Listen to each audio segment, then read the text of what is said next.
Kabla ya hii walikuwa na 19 bila taka, wanataka kufikisha 20 na kuwa rekodi kubwa zaidi kwenye michuano hii. Kaidi ya Dr. Mpira alimrudishia Maxi pia Nzengeli. Kama anataka kutoa pasi kumbe anapita yeye. Mpira unakwenda nyavuni. Yanga wanatangulia dakika ya pili tu ya mchezo. Abadile alitaka kupiga tena ndefu ikamkatalia. Clement Mzize akampa Pacome akaisogeza tu ile. Akatisha kama anapiga.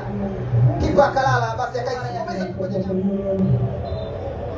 tatu ya magoli, moja ya kanuni ya kawaida ya kuanza mchezo.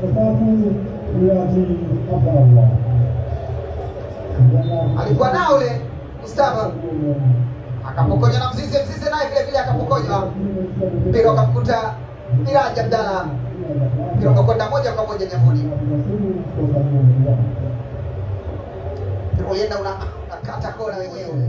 Mpaka zifikia 40 atafungwa magoli mangapi? Prince Pumelelo Dube alikuwa na Mzize